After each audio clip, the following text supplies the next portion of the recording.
dengan janjinya kepada Allah. Apa maksudnya di sini? Ya, kalau sudah mengatakan Islam, bersyahadat, itu kan sudah mengikat janji dengan Allah.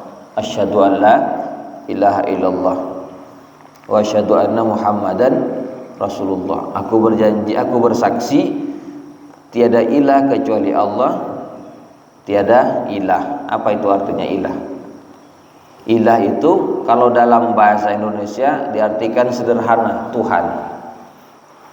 Aku bersaksi tiada Tuhan selain Allah. Meskipun pengertian Tuhan itu tidak betul-betul sempurna, karena ada ulama yang mengartikan ilah itu, ada yang mengartikan dengan khaliq, la khaliqa illallah, tidak ada khaliq pencipta melainkan Allah. Salah, tidak. Khaliq itu benar, pengertian ilah itu khaliq, tapi tidak sempurna.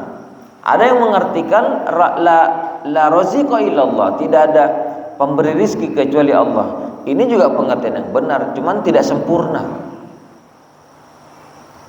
Ada yang mengartikan la hakima illallah, tidak ada hakim kecuali Allah. Benar juga, cuman tidak sempurna. Yang sempurna dari pengertian ilah yakni ma'budun bihaqqin.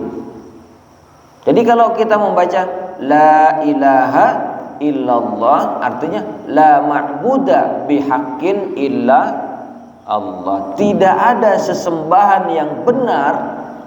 Ma'bud bihaqqin artinya sesembahan yang benar, yang disembah secara benar kecuali Allah. Allah itu yang benar, yang sempurna pengertian ilah, Pak. Kenapa? Yang disembah mestilah dia yang menciptakan. Yang disembah mestilah dia hakim. Yang disembah dialah yang memberi rizki. Yang disembah dialah Tuhan. Dia yang mengatur. Nah, ini pengertian yang sangat luas. Cuman pengertian Indonesia kita diartikan sebagai Tuhan. Makanya banyak Tuhan. Tuhan yang lainnya. Kalau la ilaha illallah cuma satu saja, yang disembah hanya Allah saja. Ini ketika kita baca la ilaha illallah, aku bersaksi tiada ilah yang disembah dengan benar kecuali Allah, artinya sudah mengikat janji untuk taat beribadah kepada Allah Subhanahu wa taala. Dan aku bersaksi bahwa tiada utusan, dan aku bersaksi bahwa Muhammad adalah utusan Allah. Ini juga ikatan janji kita dengan Allah, Pak. Makanya Allah berfirman, ya ayyuhalladzina amanu aufu bil uqud. Hai orang-orang yang beriman, tunaikan ikatan-ikatan janji kalian. Kalau ikatan janji kita dengan Allah untuk apa, Pak? Untuk taat kepada Allah dan Rasul. Ya dengan sholat, karena kita diperintah sholat. Ya dengan menutup aurat, karena kita diperintah menutup aurat. Ya dengan melaksanakan agama, syariat-syariatnya, itu janji kita. Ketika kita tidak melaksanakan janji, tidak melaksanakan agama, maka wajar Allah mengancam. Dengan apa? Siksa-siksa neraka, dengan kemurkaannya. Nah, orang-orang yang dipuji dalam ayat ini, rijalun shadaqu ma ahadullah alaihi faminhum man qadha nahbahu wa minhum man yantazir. Orang-orang yang mereka jujur janjinya terhadap Allah, di antara mereka yang sudah melaksanakan tugasnya, maksudnya sudah meninggal lebih awal, karena kehidupannya sebelum meninggal memperjuangkan agama, betul-betul melaksanakan dalam kehidupan sehari-hari, ibadahnya kepada Allah hebat, hubungannya dengan orang lain bagus. Siapa mereka? Yaitu para sahabat. Jujur. Sahabat kalau sudah bersaksi, mereka tidak main-main. Agama tidak dijadikan hal yang disepelekan. Beda dengan kita bersyahadat, sholat,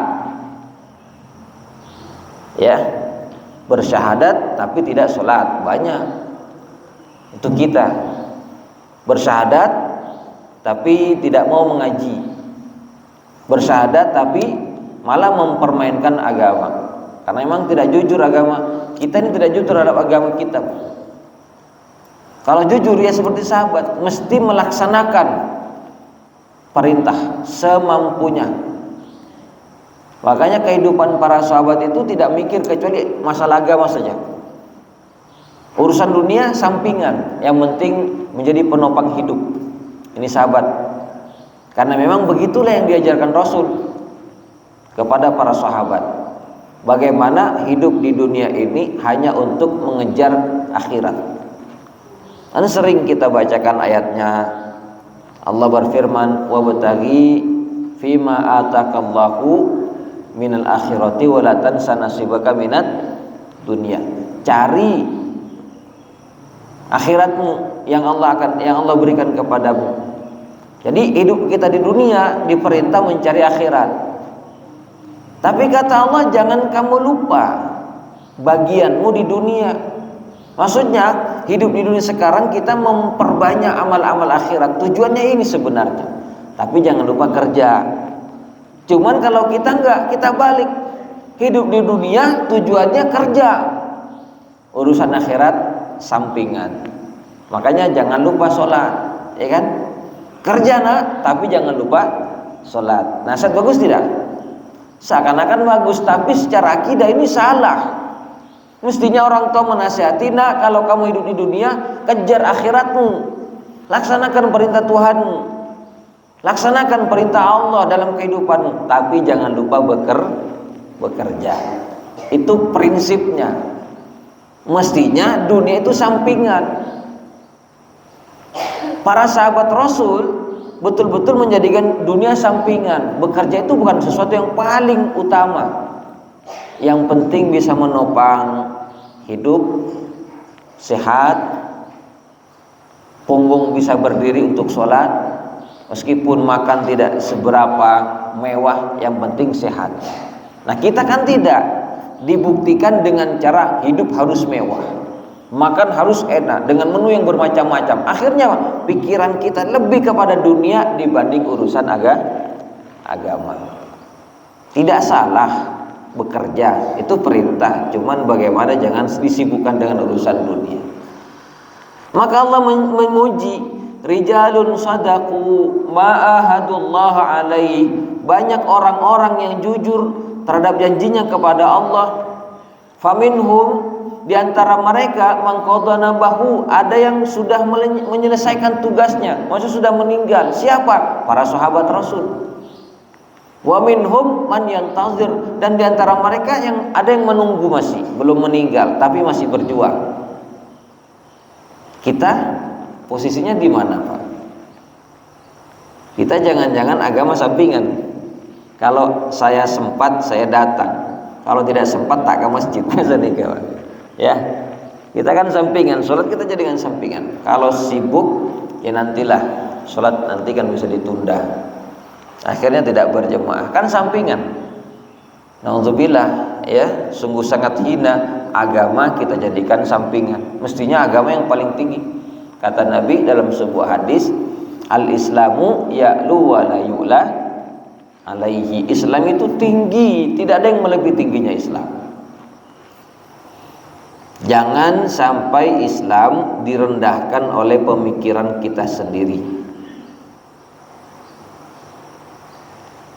Para jamaah sekalian, kita lanjut. Waqala, dan berfirman Allah Ta'ala, walladzi jaa bisidqi wa saddaqa bihi ulaika humul muttaqun. Dan orang yang datang dengan kebenaran atau dengan kejujuran dan yang membenarkannya, datang dengan kebenaran dan yang membenarkannya. Maksudnya apa? Rasulullah membawa risalah agama dengan jujur dan benar. Sedangkan orang-orang yang membenarkan di kalangan sahabat, ulaika humul muttaqun, mereka itu adalah orang-orang yang bertakwa. Rasulullah sekarang sudah tidak ada, Tapi warisannya ini masih berlanjut. Agamanya, syariatnya masih ada. Ajaran-ajarannya, sunnah-sunnahnya masih. Dan itu diwariskan kepada para ulama, dituangkan oleh para ulama supaya bisa dinikmati, dipelajari oleh umat, ditulis dalam kitab-kitabnya. Tinggal apakah kita sekarang membenarkan secara jujur, sepenuh hati terhadap apa yang diajarkan Rasul, atau kita meragukan. Kalau kita betul-betul membenarkan, maka tidak akan ada yang namanya penolakan. Tapi kalau masih ada penolakan, kalau saya jangan, biar orang lain saja, misalkan, ya, ini kan tidak jujur namanya. Kalau sahabat tidak, ketika turun suatu perintah, mereka tidak mikir dua kali, menguntungkan dengan terhadap dirinya atau tidak menguntungkan. Yang penting ini perintah Allah, enak tidak enak, ini perintah datang dari Allah, mesti dikerjakan. Contohnya apa coba? Ketika ayat hijab turun kepada Rasul sallallahu alaihi wasallam, ayat hijab supaya menutup aurat, berbunyi, ya ayyuhan nabi qul li azwajika wa banatika wa nisa'il mu'minin yudnina 'alaihinna min jalabibihin zalika adna ayyurafna fala yu'zain. Hai Nabi, katakan kepada istri-istrimu, anak-anak perempuanmu, dan kaum mukminat supaya menjulurkan jilbabnya ke bawah. Itu lebih dekat untuk diketahui sebagai seorang muslimah, sehingga tidak diganggu. Ketika ayat ini turun kepada Rasulullah sallallahu alaihi wasallam, maka para sahabiat, perempuan-perempuan di saat itu, mereka tidak mikir dua kali. Apa yang bisa menutup dirinya, kain-kain yang bisa menutup dirinya, langsung diambil. Ya kalau sekarang mungkin kain apa, tidak punya baju, karena mungkin perintahnya masih awal kan. Mungkin ya spray, mungkin ya korden, ditarik, diambil buat menutup dirinya, Pak. Bukan masih mikir, nyarinya tidak, langsung perintah itu didengar, didapat, cari kain yang bisa menutup dirinya. Jadi tidak mikir dua kali, karena perintahnya jelas dari Allah. Kalau kita kan enggak, Pak. Masih mikir apa iya, apa atau tidak. Pakai jilbab segala macam. Belum lagi yang menolak, ya, yang menolak dengan alasan macam-macam, seakan-akan logis penolakannya. Orang berjilbab juga akhlaknya juga kurang, belum tentu baik misalkan. Lah, para jamaah sekalian, siapa sih yang sempurna di antara kita? Tidak ada yang sempurna. Yang penting kita berusaha melaksanakan perintah Allah semampu kita, meskipun banyak dosa dan kesalahan. Sudah kita ini menolak syariat, perintah menutup jilbab, masih cari-cari alasan, ya kan? Ini berarti tidak jujur terhadap agama. Kalau kita mau jujur, ya sudah, perintah apapun terhadap kita dari agama, dari Allah, menguntungkan tidak menguntungkan, kerjakan semampunya. Kalaupun masih ada kesalahan lain, misalkan sudah menutup auratnya dengan benar, dari ujung rambut sampai ujung kaki ditutup dengan syar'i betul ini pakaiannya, tapi mungkin masih ada, kalau berbicara kasar misalkan ya, atau tindakannya mungkin selalu menyakiti orang lain, ya urusan dia. Yang penting menutupi aurat itu sudah dikerjakan dan itu berpahala. Urusan kesalahan lain itu urusannya dengan Allah. Kenapa? Enggak ada yang sempurna kok. Tidak ada yang sempurna kita. Justru kalau orang cari-cari alasan, dialah yang sebenarnya menunjukkan penentangannya terhadap Allah Subhanahu wa taala. Ibu-ibu, kalau turun ayat hijab mau menutup aurat tidak? Menutup aurat itu bukan hanya ketika mau sholat, pakai ruku, sanika. Justru bagaimana pakaian kita berfungsi seperti ruku. Maksudnya apa? Pakaian bukan pakaian kita, bukan saya laki-laki, maksudnya perempuan, ya. pakaiannya berfungsi seperti rokok, kan gitu. Keluar pakaiannya sudah betul-betul syar'i. Nah itu kalau misalkan sholat di mana itu bisa kok pakai pakaian syar'i. Dan untuk apa dipakai buat sholat? Karena sudah menutupi auratnya, betul kan? Begitu kan prinsip rukuk, menutup aurat betul.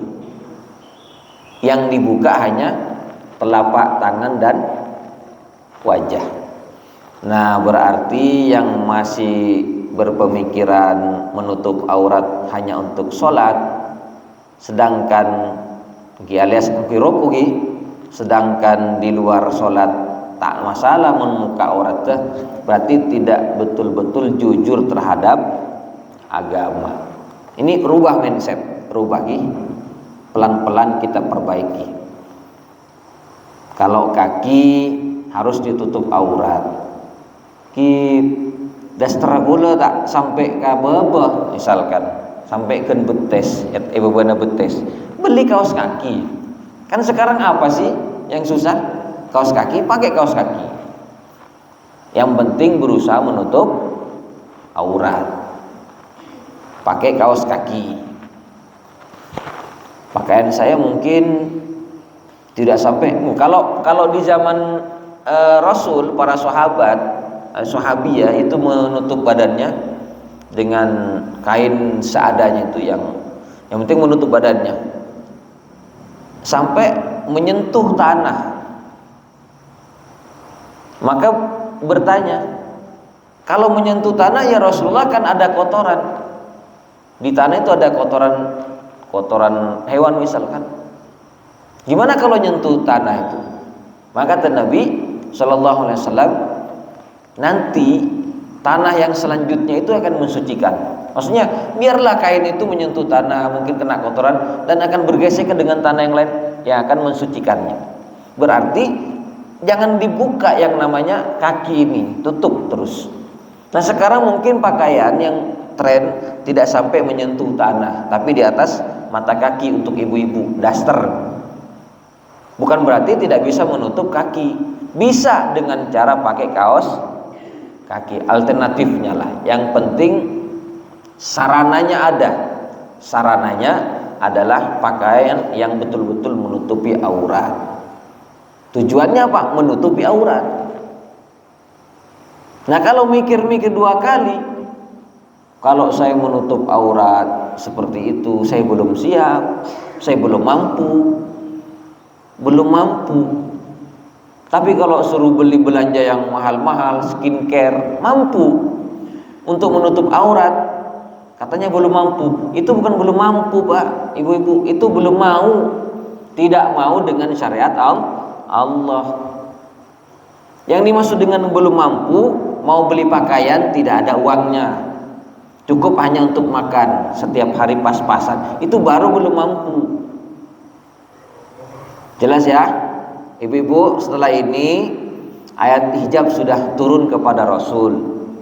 Jadi kalau mau pakai pakaian, benar antara sholat menutup semuanya, ya, bukan hanya menutup semuanya dengan ruku. Selain untuk sholat pun juga semua ditutup. Yang boleh ditampakkan wajah dan telapak tangan saja. Bapak-bapak didukung ya, para suami didukung. Tanya Ki, apa sih kurang Bu? Misalkan, apa sih kurang? Banyak Mas.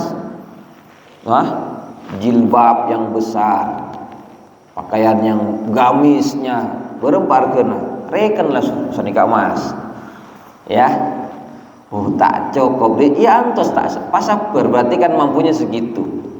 Tapi mau nikah rempek secara apa, tenang, dingin, insya Allah. Semoga Allah memberikan kemudahan dengan niatan ingin melaksanakan perintah Allah. Artinya ingin betul-betul jujur dalam agama kita. Insya Allah. Semoga termasuk ulaika humul muttaqun, orang yang membenarkan terhadap kebenaran, artinya jujur terhadap agama. Mereka itu adalah orang-orang yang bertakwa.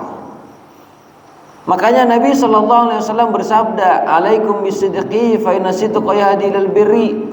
Atas kalian wajib jujur, karena kejujuran itu mengarahkan kepada kebaikan. Ingat, jujur di sini bukan hanya masalah lisan, tapi jujur dalam hati juga, jujur dalam perbuatan, jujur dalam berkomunikasi. Warnanya dengan lisan saja jujur ya, luas pengertiannya di sini. Fa inal birra yahdi ilal jannati. Kebaikan itu menggiring, mengarahkan ke surga. Wa iyyakum wal kadzib. Jauhi oleh kalian dusta, suka bohong. Fa inal kadzib yahdi ilal fujur. Sedangkan kedustaan, bohong bukan hanya lisan, bohong dalam perbuatan, ya, dan yang lain-lain, itu menggiring untuk berbuat kecurangan. Wa inal fujur yahdi ilan nar. Dan kecurangan membimbing kepada atau menggiring ke neraka. Wa ma yazalu ar-rajulu yakdzib. Dan senantiasa seseorang berdusta, wa yataharral kadzib, sehingga dia berhias dengan kedustaan. Timun bodoh orang lain nikah sakecek lecek, gampang lecek ke, bohong selalu. Hatta yuktaba indallahi kadzaban, sampai-sampai oleh Allah dicap sebagai kadzab, pendusta. Kan begitu. Jangankan di sisi Allah, di sini saja dalam kehidupan kita di dunia, mun beda orang selaku cek lecek tak partai aja, gisi partai aja paling pada pada lecek ke gini kan, ya kan? Kalau ada orang sekali berdusta, dua kali berdusta dan seterusnya, itu sudah dicap. Partai aja orang yang jeri ya, cek laku lecek misalkan. Si partai aja biasanya pada ahli lecek ke, Pak. Tapi kalau orang ini selalu berkata benar dan jujur, meskipun kadang ketika berkata harus jujur membuat dirinya tidak tidak menguntungkan dirinya, itu justru akan dipercaya oleh orang, dan yang mempercayainya ya orang-orang yang suka jujur atau orang-orang yang suka dusta. Karena apa? Sekali dusta akan membuat orang tidak percaya. Tapi kalau terus berkata jujur atau berbuat yang jujur, maka orang cenderung mempercayainya. Jadi memang berat ya. Memang berat untuk jujur, itu berat. Tapi akibatnya manis. Kalau kita sering mendengar qulil haqqa walau kana murran. Katakan kebenaran secara jujur meskipun kadang terasa pahit, ya, pahit. Kamu mencuri ya, kan orang nggak tahu kan, kamu mencuri, mumpung belum diketahui sama orang, saya jujur tidak, tereh, pahit kalau kita ngaku, tidak bagus reputasi saya, bisa-bisa saya dicap. Tapi kalau dia jujur ngaku, ya Pak, saya mencuri Pak, akhirnya kan dicap. Tapi karena dia mau berhenti, saya mau mencuri Pak, saya salah, saya mau berhenti. Ya, memang betul terasa pahit, tidak enak jujur. Tapi kalau dia disertai dengan pertobatan kepada Allah, itu akan mendatangkan ampunan, akan mendatangkan maghfirah dari Allah Subhanahu wa taala. Para jemaah sekalian yang sama-sama berbahagia, di sini sebenarnya masih banyak, cuman saya singkat. Buah daripada kejujuran. Yang pertama, rahatud dhamir wa tuma'ninatun nafsi. Kejujuran, jujur dalam ucapan, jujur dalam bermuamalah, jujur dalam keyakinan, itu menghasilkan ketenangan hati dan ketenangan jiwa. Berdasarkan sabda Rasul, as-sidqu tuma'ninatun. Kejujuran itu tenang, Pak. Berarti mau orang jujur ini kan tenang. Sebaliknya kalau tidak jujur, tak tenang, Pak. Walaupun kelihatannya jujur, tapi ternyata tidak jujur, tak tenang, Pak. Khawatir segala macam dari segala arah, takut tinggalnya orang gitu. Kan seni kan? Tidak jujur. Kalau ketahuan nanti saya bagaimana? Ya, banyak yang dikerjakan, banyak yang diambil, ketahuan, tidak tenang hidup. Maka orang jujur itu tenang. Yang kedua, kejujuran itu mendatangkan al-barakatu fil kasab wa ziyadatul khairi. Jujur itu mendatangkan keberkahan dalam usaha, mencari kasab, dan mendatangkan dan menambah kebaikan, barokah. Ini berarti berkaitan dengan pendapatan kita harus jujur. Jadi mun sampean tak jujur Pak, alako tetip karyawan atau jadi penjual tak jujur, ya. Laporannya sekian, ternyata yang dipakai tidak sesuai dengan data misalkan ya. Itu kan tidak jujur. Lebih baik jujur saja. Karena berkaitan dengan keberkahan. Mun pas kenika si kalako sampean Pak, pas kenika si kalako oleh gaji, berarti gajinya tak kira barokah. Maka Nabi Shallallahu Alaihi Wasallam dalam sebuah hadis bersabda, al bay'ani bil khiyari malam yatafarraqa. Orang yang berjual beli itu bil khiyar, tawar menawar, boleh. Letimun lemelia, pembeli dengan penjual silakan tawar menawar sampai mendatangkan kesepakatan. Selama belum berpisah. Fa in sadaqa wa bayyana burika lahuma fi bai'ihima.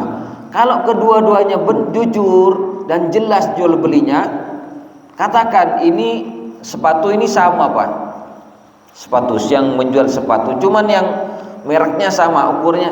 Cuman kalau yang ini Pak ya, sedikit ada cacat bagian dalamnya. Kalau ini sampaikan. Jarang kan ada orang jujur begitu? Bermacarana sepa jua dengan harga larang kan begitu. Akhirnya aibnya disembunyikan, berarti tidak jujur. Kalau jujur ini begini Pak, harganya sekian, agak memang ada catatnya, lebih murah. Yang ini sekian, kelihatannya kurang bagus, tapi ini kualitas. Katakan. Nah kalau dua-duanya jujur dan jelas harga dengan keadaan barang, maka kata Nabi akan diberkahi. Wa in katama wa kadziba muhiqat barakatu bai'ihima. Tapi mun kedua-duanya sama-sama menyembunyikan aibnya dan tidak jujur alias berdusta, maka akan dihapus keberkahan jual belinya. Dan yang ketiga, al fauzu bimanzilati syuhada. Orang-orang jujur itu akan mendapatkan posisi seperti orang syahid. Dan yang terakhir, hikmah daripada kejujuran, an-najatu minal makruh, selamat dari sesuatu yang tidak diinginkan. Selamat, kita nggak ingin masuk neraka kan, maka kita harus jujur. Dengan jujur insyaallah diselamatkan dari siksanya Allah Subhanahu wa ta'ala, akan diarahkan ke tempat yang sangat mulia di surganya Allah. Amin, Allahumma amin. Semoga kita bagian daripada orang-orang yang jujur. Saya kira demikian apa yang kita bahas pada pagi ini. Malam mantur bermanfaat lagi. Sungguh saya tanya lagi. Cukup lagi. Kafa bihada.